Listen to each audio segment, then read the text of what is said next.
vamos meditar na palavra do Senhor. Pedir para que você abra sua Bíblia no livro de Eclesiastes, capítulo 11. Eclesiastes, capítulo 11. Nós vamos estudar do versículo 1 até o versículo 6.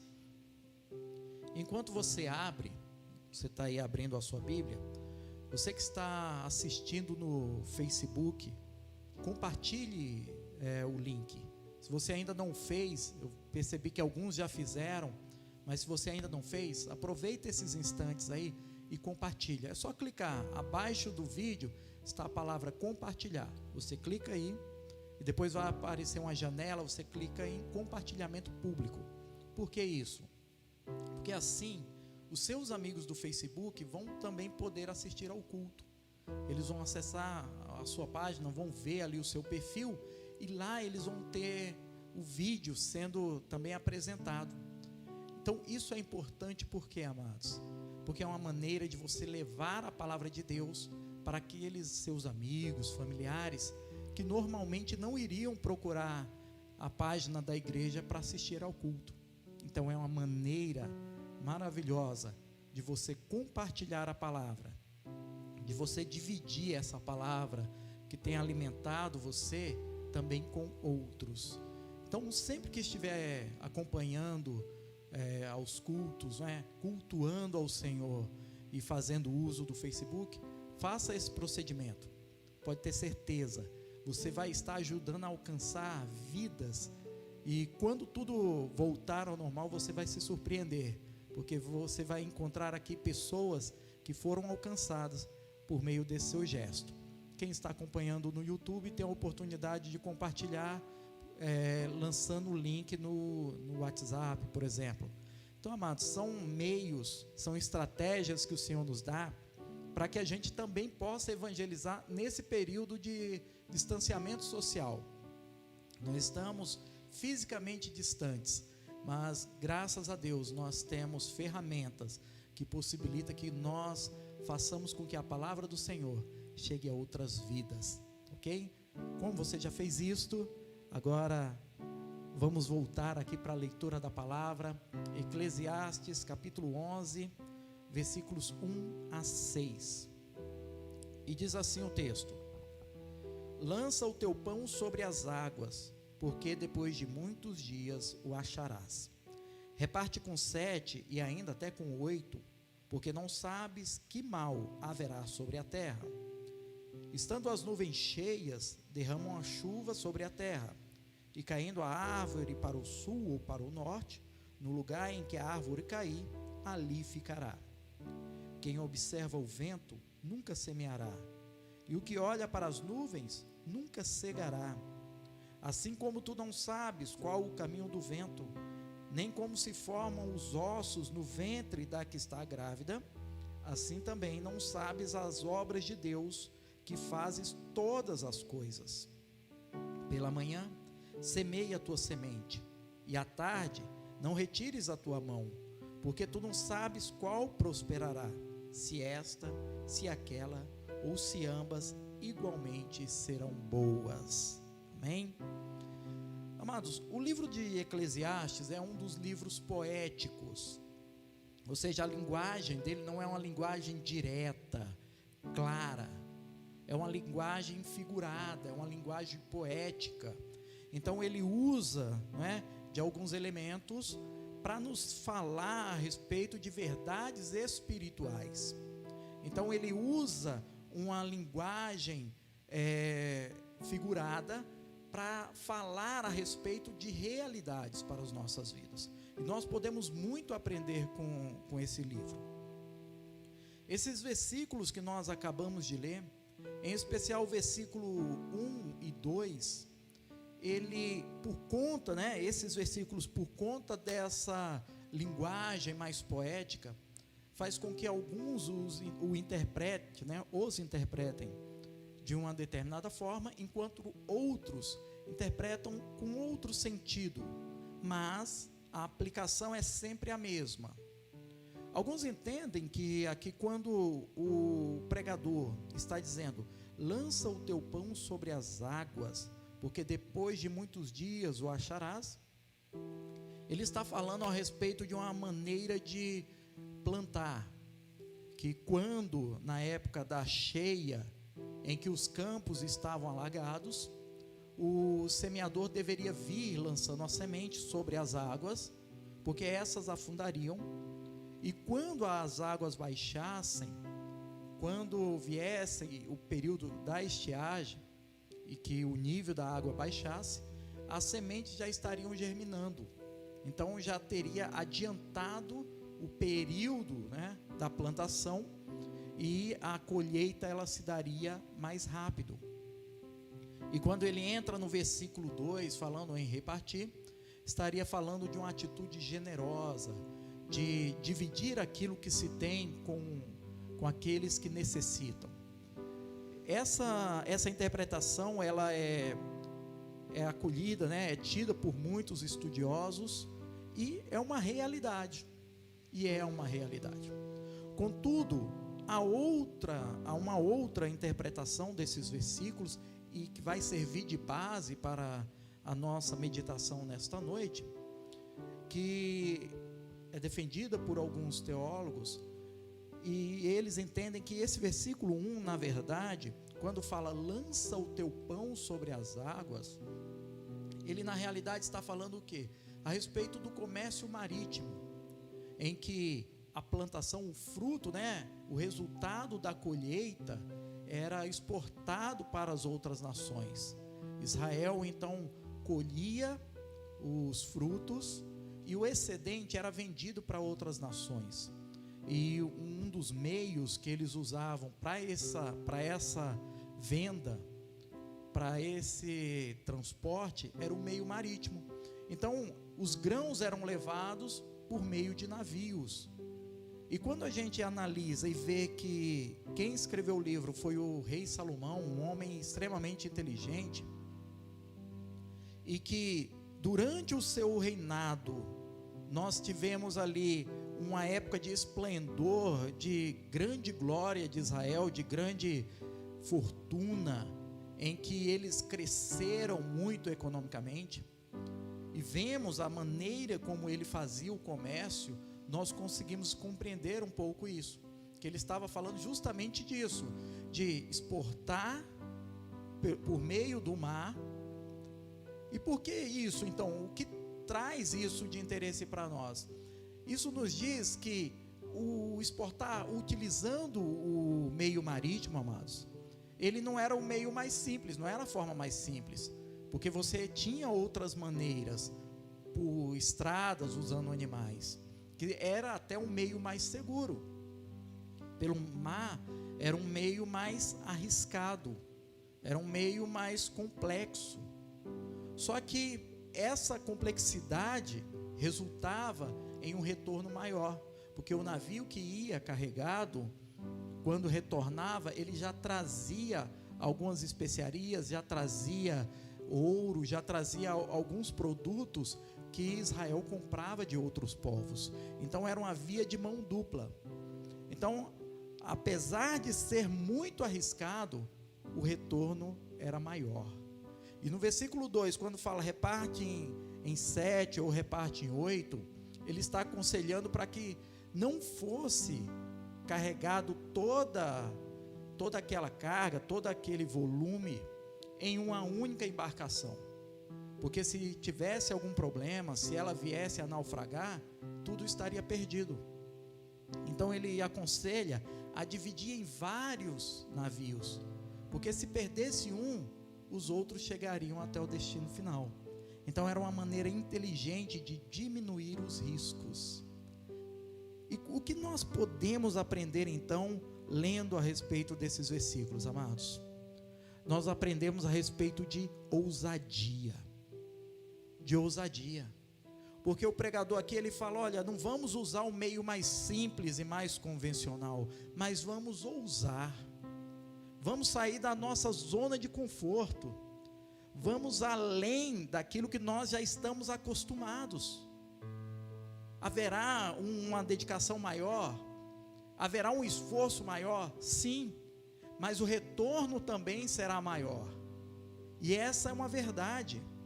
Quando nós empreendemos em um negócio que exige um esforço maior, uma dedicação maior, o resultado também é maior.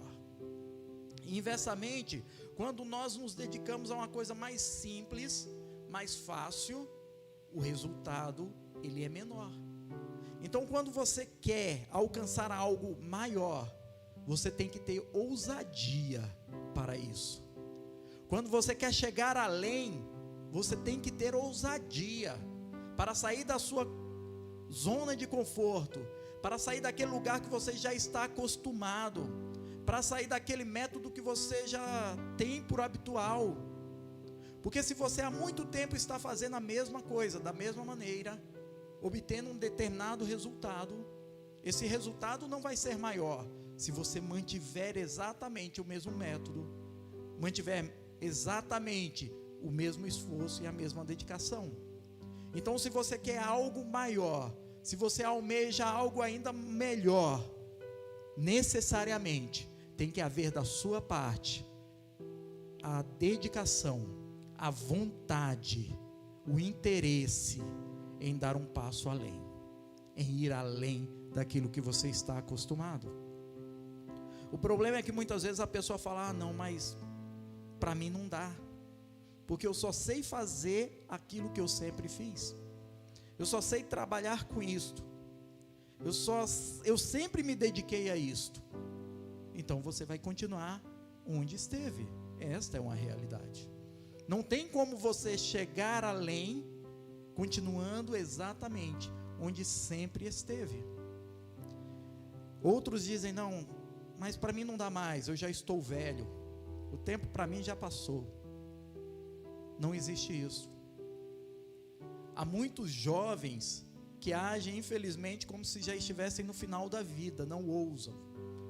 Enquanto isso, há pessoas já mais experientes que estão ousando, estão indo além, estão se desafiando e consequentemente estão vivendo coisas novas hoje. Você pode viver algo novo hoje, se você ousar. Você pode mudar a sua realidade, se você estiver disposto para isso. Nós temos aqui na igreja mesmo, pessoas que já há muitos anos casadas, sem estudar, ou casado, sem estudar, já com filhos grandes, pessoas com filhos na faculdade, que de repente falou: opa, não quero isso mais para mim, eu quero algo novo. Voltou a estudar. Exatamente, os filhos já indo para a faculdade e os pais: não, eu quero voltar a estudar. O pai, a mãe: eu quero aprender coisas novas. E começou uma nova realidade, viver uma nova realidade. Porque enquanto muitos diziam: não, já era, já passou o tempo, aqueles que acreditam que ainda é possível, vivem a realidade nova, vivem essa nova realidade. E é isso que eu quero te chamar a atenção nessa noite. Ouse, acredite, deseje, sonhe, deixe nascer, deixe brotar ou deixe crescer no seu coração aquele sonho que há muito você deixou lá adormecido, porque achou que não daria mais. Dá, você pode, você consegue. É claro que há um preço a se pagar, não é simples, não é fácil, mas é possível. E nos versículos seguintes ele continua, mas agora ele já muda um pouco o foco. A partir do versículo 3, ele já começa a falar mesmo de plantação. E basicamente ele diz: olha, aquele que fica olhando o tempo, olhando para ver o vento, ele não vai semear. Porque se está ventando e ele lança a semente, uma parte dessa semente é levada pelo vento. Então, se ele fica esperando a calmaria total, uma tranquilidade total, em que não vá haver nenhum obstáculo, ele nunca vai semear, ele nunca vai lançar a semente. Ou então, se ele fica olhando, tentando ler as nuvens para ver: opa, vai chover amanhã, então eu vou lançar a semente hoje. Mas nem sempre essa leitura, essa previsão do tempo, ela se concretiza. Então, se ele aguarda isto, e ele não se dedica, e ele não vai à luta, não acontece a semeadura, não acontece consequentemente a colheita. E o tempo que nós estamos vivendo hoje, ele se liga muito a tudo isso. Nós estamos vivendo um período muito complicado, isso em todo o globo terrestre. Essa pandemia, que há alguns meses já vem matando muitas pessoas, e muitos foram infectados, fez com que muita gente ficasse acuado, ficasse com medo. E é um período de muitas incertezas, é um período de medo, é um período que muitos estão cautelosos demais, esperando um momento mais apropriado, esperando um momento mais adequado. Mas enquanto se olha e tenta observar o vento, se deixa de lançar a semente, e pode ser que perca a oportunidade de lançar a semente que deveria ter sido lançada. Deixe de tomar a atitude que deveria ser tomada agora, para que lá na frente viesse a colher os frutos. E agora eu te pergunto, nesse período tão conturbado da nossa história, nesse período em que a saúde pública está tão abalada, nesse período em que as economias estão diminuindo, nesse período em que tudo, não é? Politicamente há muito barulho, e você tem acompanhado isso, tem visto isso, o que você vai fazer? Qual vai ser a sua atitude? Qual tem sido a sua atitude? E eu te pergunto mais, você vai ficar parado? Você vai ficar aí esperando tudo isso passar, para aí então você tomar uma atitude? Você vai esperar que tudo isso acabe, que tudo volte ao normal, para aí sim você voltar a caminhar em busca daquilo que você almeja? Se você estiver esperando isto, eu te digo, você está perdendo o tempo. Você está observando o vento, você está observando as nuvens, está deixando de lançar a semente, e o momento de lançar a semente é agora. O momento de dar um passo adiante é agora. O momento de começar a construir uma nova realidade é este. É o momento em que as pessoas estão receosas, estão com medo, mas você, pela fé, crendo que o Senhor é contigo, você pode dar um passo adiante. Você pode ir além, porque agora é a hora de plantar. Agora é a hora de investir em algo novo. Agora é a hora de tomar a iniciativa, não é esperar as pessoas irem para depois você acompanhar. Se você perder o tempo, se você perder esse time, você vai ficar para trás. Se você esperar tudo ficar calmo novamente, você já vai estar atrasado. E assim se nós queremos algo extraordinário, se nós queremos algo que vá além daquilo que nós já estávamos acostumados, nós temos que ter uma atitude assim, compatível com isto, que nos leve além, que nos proporcione mais, e para isso é necessário coragem. Você está desempregado, talvez você esteja desempregado, o que eu te digo, é hora de ousar, de ir além, é hora de se capacitar. Poxa, eu não tenho um emprego nesse momento, então eu vou aprender algo novo, ou então eu vou melhorar naquilo que eu vinha fazendo, eu vou estudar, eu vou aprender uma nova técnica. Se eu sempre dependi dessa profissão e nunca aprendi outra coisa, é hora de eu aprender, porque aí eu terei mais uma possibilidade. Essa é a hora. Você não pode olhar e falar, não, mas eu só sei fazer isto. Mas você tem capacidade para fazer outras coisas, para ir além. Você tem capacidade para ir além. Talvez você nunca se viu em outra profissão, Talvez você nunca se viu fazendo outra coisa, e de repente você tem um grande talento para fazer algo novo, mas está acuado, está com medo. E nós temos que ousar, amados. Nós temos que ter essa ousadia de dizer: peraí, se nesta área eu não estou conseguindo, há outra área na qual eu posso me inserir. Então eu vou atrás, eu vou aprender, eu vou crescer, e eu vou viver isto. Talvez você ainda não esteja na fase de trabalhar, você esteja apenas estudando, é um estudante, e infelizmente tudo isso começou, e o nosso sistema de ensino não estava preparado para tanto. Não estava, infelizmente não. Nem escolas públicas, nem particulares. As escolas particulares bateram cabeça muito, até conseguir achar um meio que é paliativo, que não é ainda tudo que precisava. O ensino público também, mesma coisa. Infelizmente ainda não está apresentando, não está entregando aos estudantes aquilo que era necessário. Mas e aí?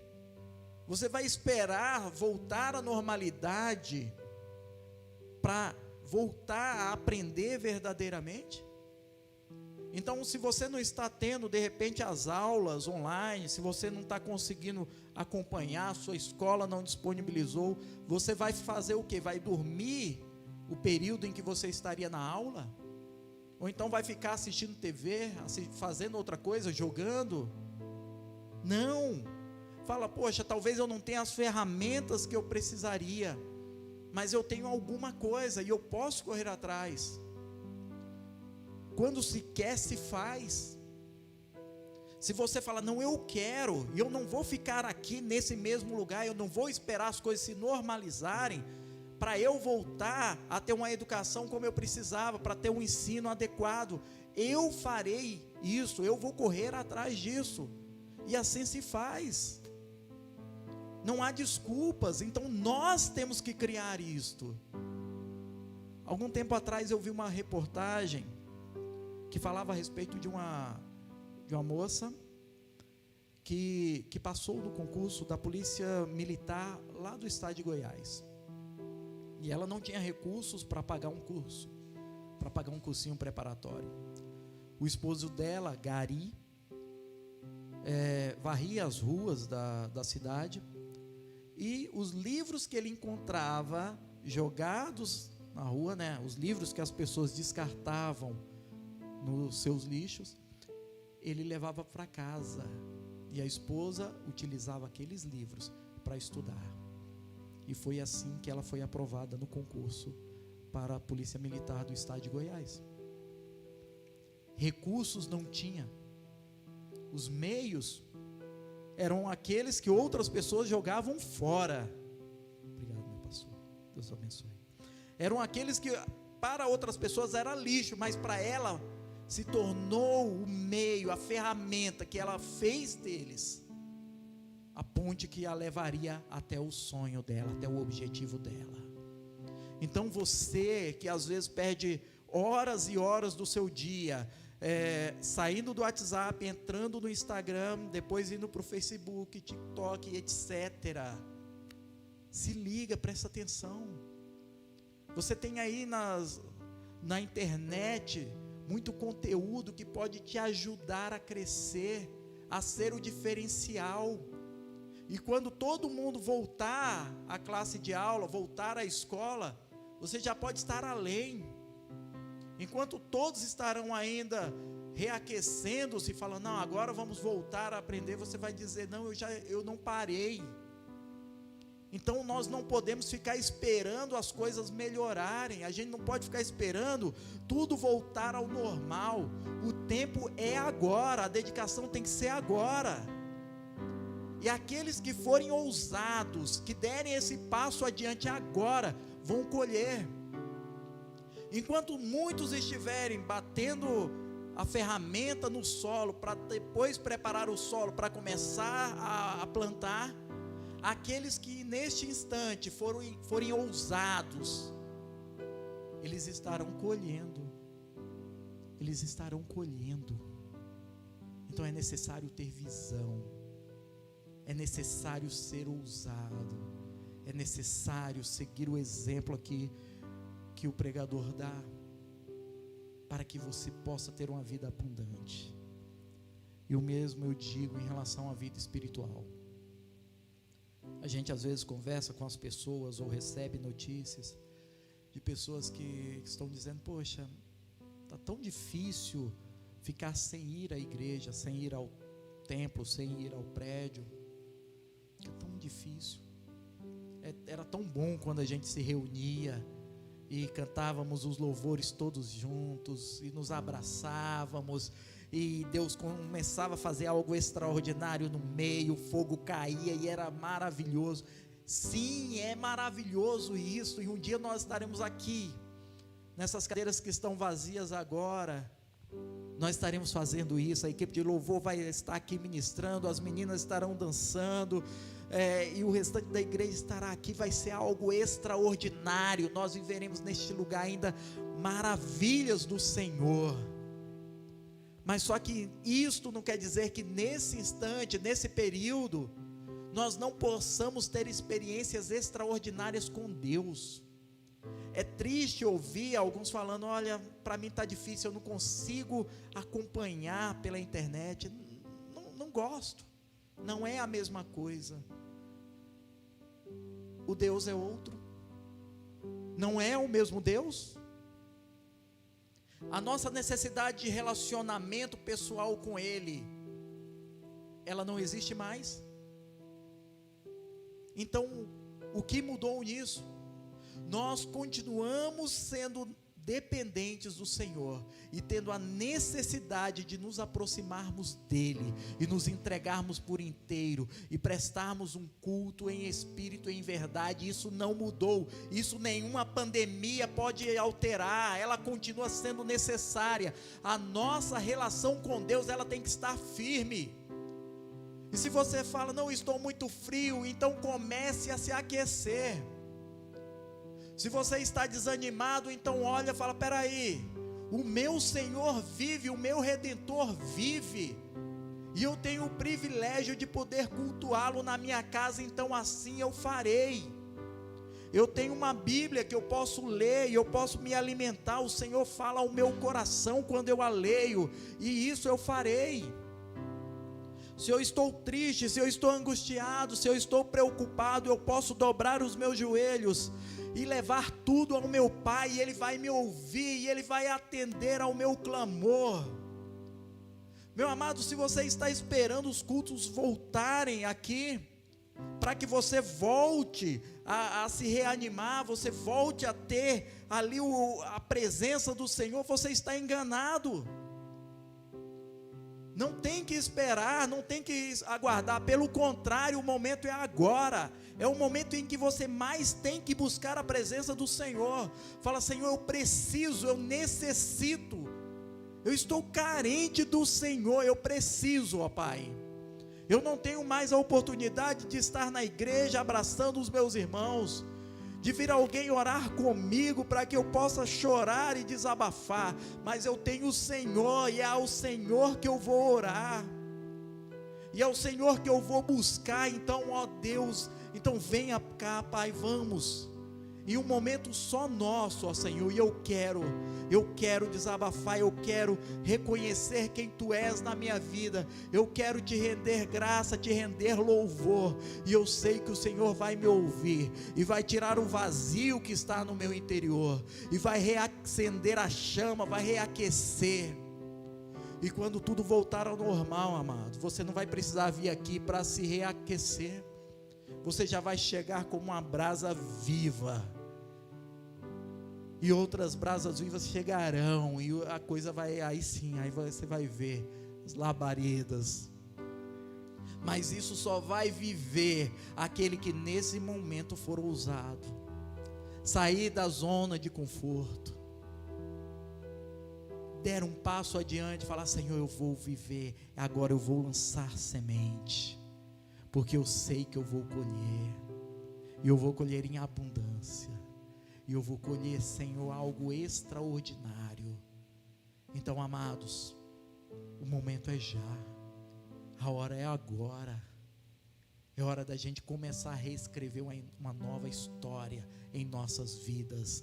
Uma história de conquista, uma história de vitória, uma história em que a presença do Senhor nas nossas vidas será notória, e que todos que olharem vão dizer: peraí, o mundo está passando por uma grande crise, e essa pessoa parece que está florescendo. E é exatamente isso.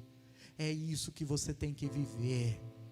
É no momento da seca, é no momento da desilusão, é no momento de tristeza, é no momento de caos, que você tem que se levantar.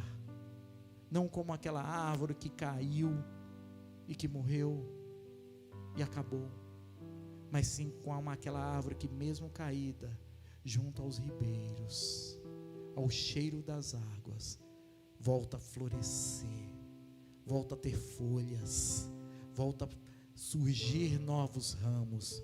E é isso que tem que acontecer na sua vida nesse tempo, porque o Senhor não mudou, e Ele continua sendo nosso Senhor, Ele continua sendo nosso Deus, está sempre pronto a nos abençoar.